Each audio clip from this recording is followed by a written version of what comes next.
Hi, friends. I was thinking about making some designs from our metal insets that are in our classroom, and I wanted to share this with your parents.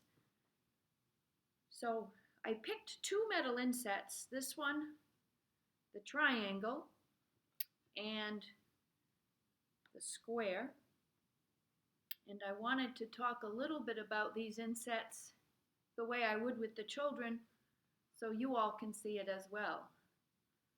This is the frame.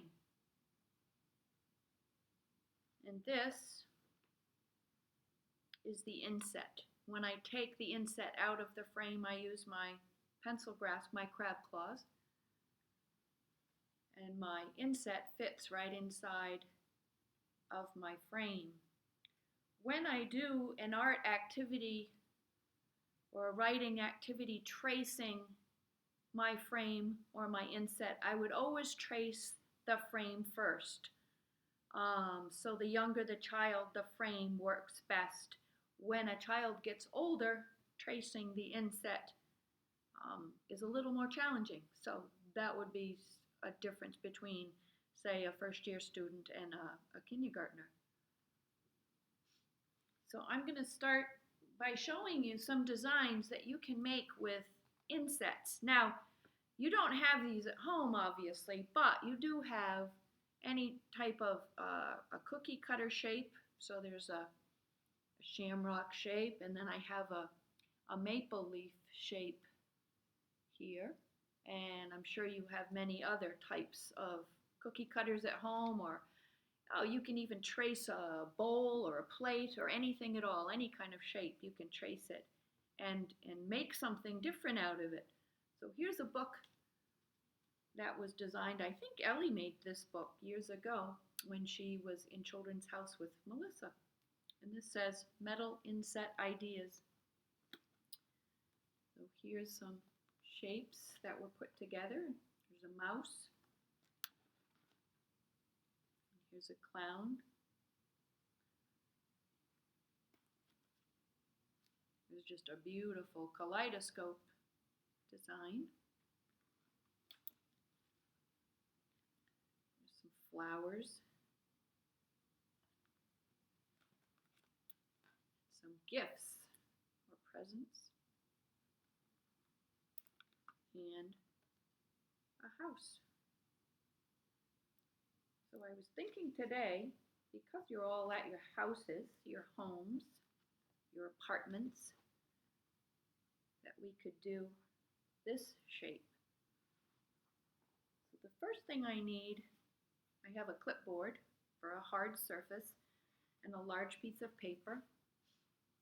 And the first thing I would take is my frame and put it on the bottom, like so.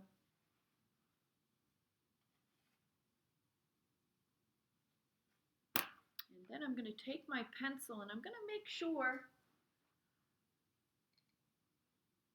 that I'm gripping this pencil properly. So I want to make sure I'm sliding down that pencil, starting at the top, and I'm sliding down with my crab claws close to the bottom, but not all the way down.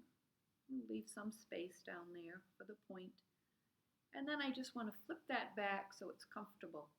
But I've got a nice grip on that. You can see the grip. Then with my other hand, I'm going to hold the frame down. And then I'm going to start in my corner.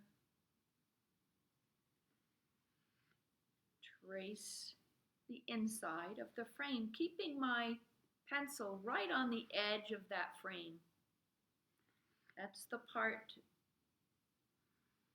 for those younger children. They can put that pencil right up against that frame easily.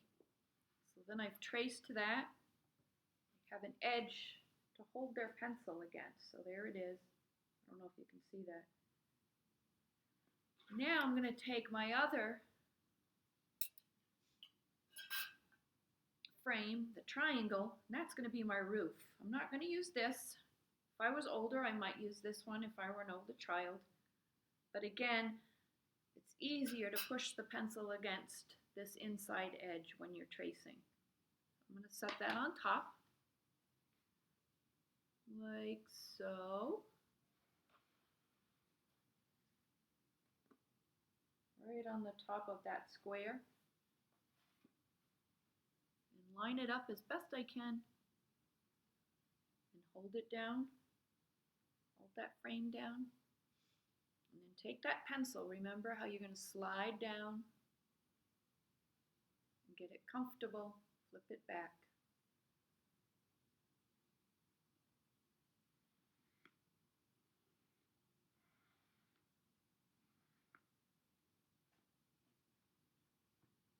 And there's my house.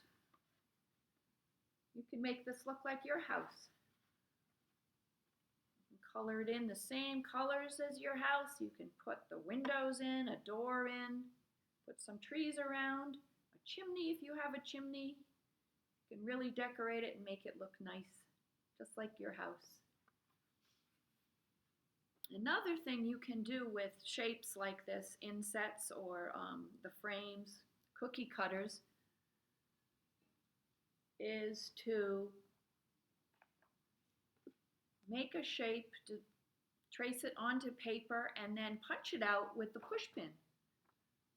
All of the children love to do this. This is a large push pin that I have here, but you can just use a tack that you hang pictures up on the wall with, a push pin tack.